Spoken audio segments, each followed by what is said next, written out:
Welcome to Business Innovators Radio, featuring industry influencers and trendsetters sharing proven strategies to help you build a better life right now. Welcome back to the show, everybody. We are super excited today. We have Steve Adamitis, who is the operations manager for American Weathermakers, and has been in this business for over 16 years.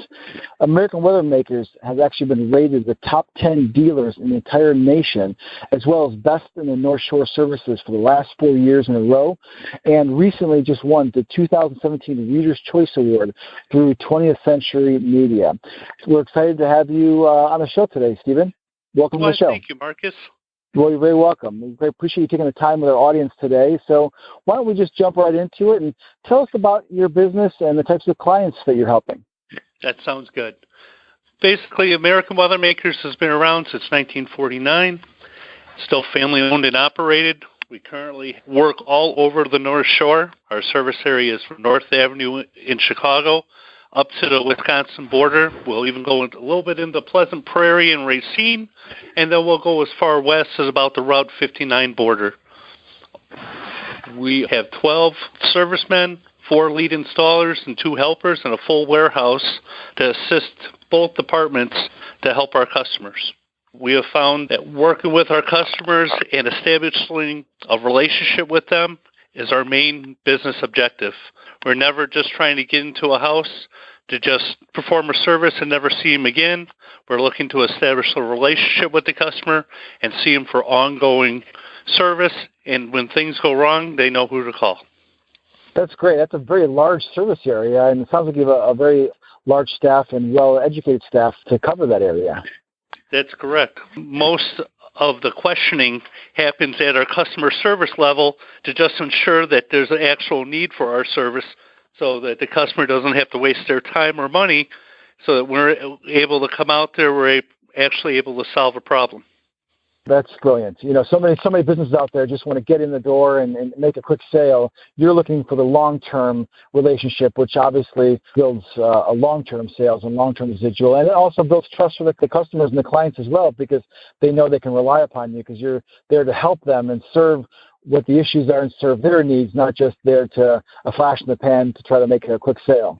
Correct. And we're looking to guide them through their problems to help them solve them. So we're just always looking to assist and be the informational source, if you will, for our customers. You're almost like a trusted advisor. That's fantastic. So tell me, what led you into this field? What got you started? Well, my background started in tool and die before I decided that I wanted to get more out dealing with people every day. Long before I even started tool and die, I was a lifeguard, which brought lots of joy, and I found that same sort of enjoyment when I went through school and then started in the field dealing with people's problems with their furnaces as a service technician here at American Weathermakers way back in 2001. That's fantastic. So you've been with the company for 16 years, and how did you start? Did you start in a particular part of the company and work your way to where you are now, or have you always been part of operations? I did, Marcus. I actually started here in 2001 as a service technician, so I'm very familiar with people's homes, how things work, and I found that over the years that experience has helped me guide people now as time has progressed, where I've gone from service technician to installation manager to general manager with both the technicians in the field and with the customers I talk to on a daily basis. That's fantastic. So you really have the background and the experience to really guide the operations there and really understand all the different nuances and ins and outs of the heating and air conditioning business. That's wonderful. Marcus, I would extend that to most of our staff has a similar experience to mine because we have very low turnover with our employees.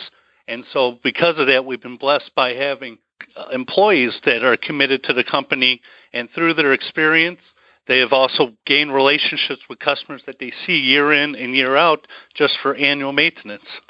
So not only are you there to taking care of the customers, you're taking care of the employees too, which is speaks volumes. So that's great. That's fantastic. Correct. I wish we saw more of that in the industry today, and that really sets you apart and really makes your business very unique in the HVAC industry. It does. And, that brings me to the main reason I wanted to speak to you today is a big misconception over people's furnaces when other companies go out and mention problems regarding someone's furnace with their heat exchanger, which is really the heart of the furnace. We have found that this idea of the heat exchanger to be very confusing to customers, almost to a point where people are scared into doing things with other companies. So in other words, it's almost like they're using this heat exchanger, and you can forgive me, I'm not sure what that is. That I guess you said it's the main component of the furnace. That you're saying that they use almost a scare tactic that's saying, oh my gosh, something's drastically wrong with this. You need to fix it, versus really looking at what is the issue going on with it. So can you elaborate a little bit more and go into a little more detail on that? I can. Let's start with our main objective as a company is to provide routine maintenance to prevent problems from happening in people's furnaces, mainly. The furnace is the main appliance in anyone's individual house. It runs 24/7. If you can compare it to a car, in a year it would probably drive over 100,000 miles because of how often it has to run the service to maintain your house's comfort. Well, in that time or mileage, every time the furnace comes on, the burners come on, it heats up a metal tube that surrounds the flue gas that goes up the chimney, but then you have a main blower underneath the furnace that, by that air being pushed by it, absorbs the heat of this hot metal heat exchanger, and that's what actually heats the house. Well, that heat exchanger is basically the barrier between the flue gas that goes up the chimney and the heat that heats the house. But over time, because it is made out of metal, it constantly is expanding and contracting. For example, kind of like a paperclip. If you constantly bend a paperclip, what eventually happens? You'll find that it cracks or it breaks in half. Well, we find that with normal wear and tear on that heat exchanger, because it goes through so many cycles of heating up and cooling down, eventually it wears and tears and creates a crack. And all a crack means is that there is a little, could be as small as a hairline crack in between it. But when the heat exchanger heats up, that hairline crack expands. When it cools down, it contracts more. Our whole purpose for doing the maintenance is to find those hairline cracks and to bring it to the customer's attention. Just because a furnace has a hairline crack doesn't potentially means it's dangerous now, but we know from our experience the cracks do not heal themselves. So over enough time and enough more cycles, those cracks get bigger and bigger and bigger.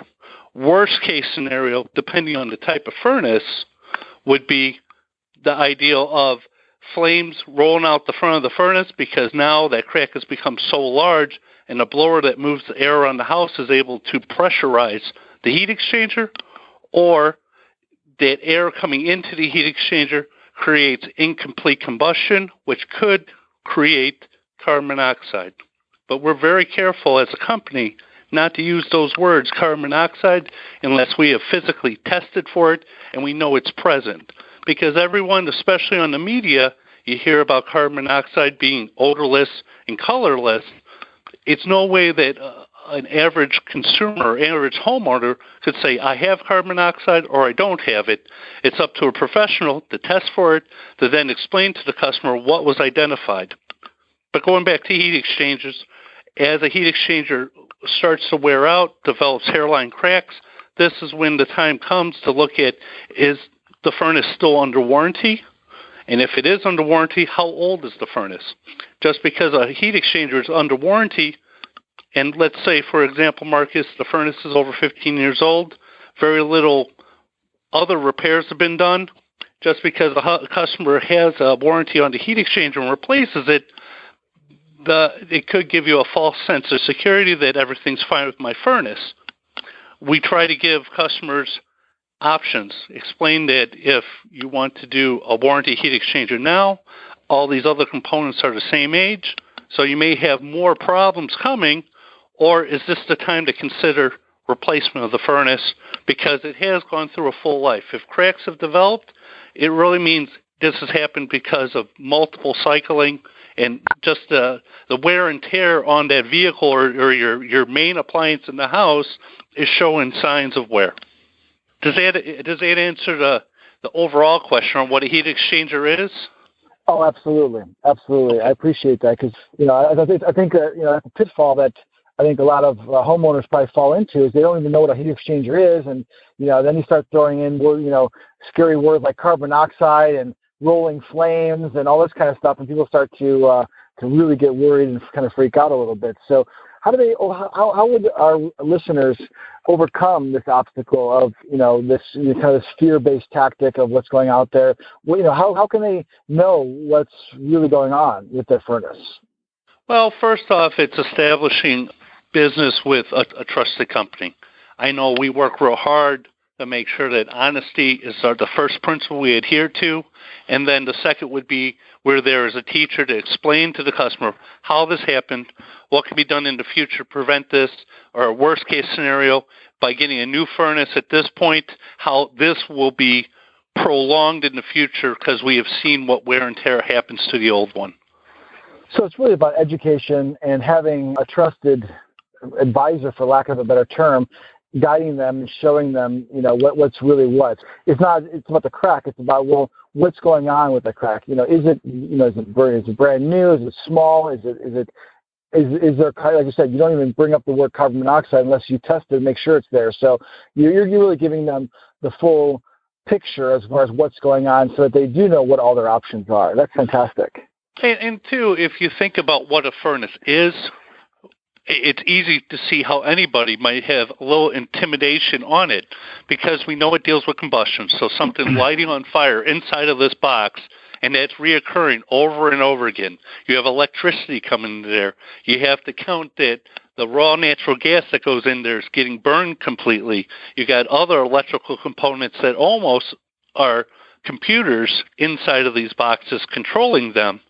So to the average consumer, where at one point it might have been a very simple process to maintain them, that complexity level has gone up over the years. But like anything else, we try to keep up with the times and keep up with training for our technicians to be most aware. Plus, if we found that our technician didn't understand the furnace, because it's hard to keep up with everything, we have enough relationships with local wholesalers, local suppliers, and also the manufacturers that we have a source to turn to get the correct answer for that customer. Brilliant. That's brilliant. So what would be your best advice to our readers who are either considering replacing their furnace, or maybe they're wondering what they should be doing or how often they should maintain it or have it looked at or whatnot? Yeah, well, the maintenance is a pretty simple idea. You really should have it done once a year, preferably after you've used it a little bit. So if there is some issues that you've noticed, let's say when you're sleeping, you hear this thing is constantly banging or some other noise that I'm not as familiar as hearing that those problems can be addressed all at the same time, hopefully saving you an extra service trip out there, plus making it so that we can take care of problems and look for them when we're there too. The next is make sure that the homeowner is asking questions of the heating contractor.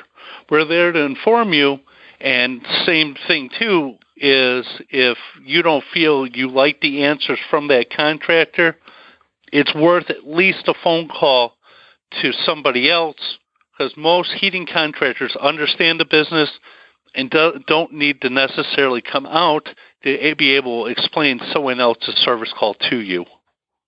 Absolutely. And I know you're very much into educating the consumer. In fact, when I was looking at your website has a lot of white papers and information that can be downloaded to help educate the customer. Correct. Along the same principle of being sort of a guide for homeowners, we try to have buying guides, because how often does the average consumer buy a furnace, buy an air conditioner? Not that often. I personally deal with the sale of air conditioners probably 3 or 4 times a day. We try to know what questions to ask the homeowner, show them what options are available out there without making it very complicated. It boils down to how simple or how complex you want it, or what issues are happening in the home, and would some furnace technology assist in making it more comfortable, or does it require to have someone from our company come out, look at some other options that could be added to an existing system to solve those. Excellent. I really believe that the most educated consumer is the best consumer, and it sounds like you have the same philosophy as well. We do. And that's the only way that we know how to maintain a long-term relationship with our customers. One fact that I am always amazed by is that Northern Weathermakers, American Weathermakers, which when we started in 1949, our whole name of the company was Northern Weathermakers. Later that evolved to be Northern Weathermakers on our commercial side, American Weathermakers on our residential side. But we still have the first customer that ever called us for work, and we still service them today. And that just is a real testament to the commitment we have to our customers. Absolutely. So you've had that customer for, 60 plus years? Correct. For a company to even say that is almost impossible, because it has to be almost just right, where the customer was very young when we started with them, stayed in the area, and then kept up with maintaining our services over all those years. That is truly amazing. That is the story. Maybe we can get interview them on the show sometime, and love to get their perspective on it. That would be great. So if one of our listeners wants to find out more about how to set up a proper maintenance contract, or if they think they might be ready to give you a call because they want to get the advice, they like what they've heard here today, what's the best way for them to connect with you? Well, in this day and age, you got really one of two options. The first is you can call us direct at 847-509-7777, and we have people available 24/7 to deal with emergency calls, or during normal business hours, which is 7 a.m. to 5 p.m., Monday through Friday, to set up routine maintenance. Or you can always reach us at AmericanWeathermakers.com.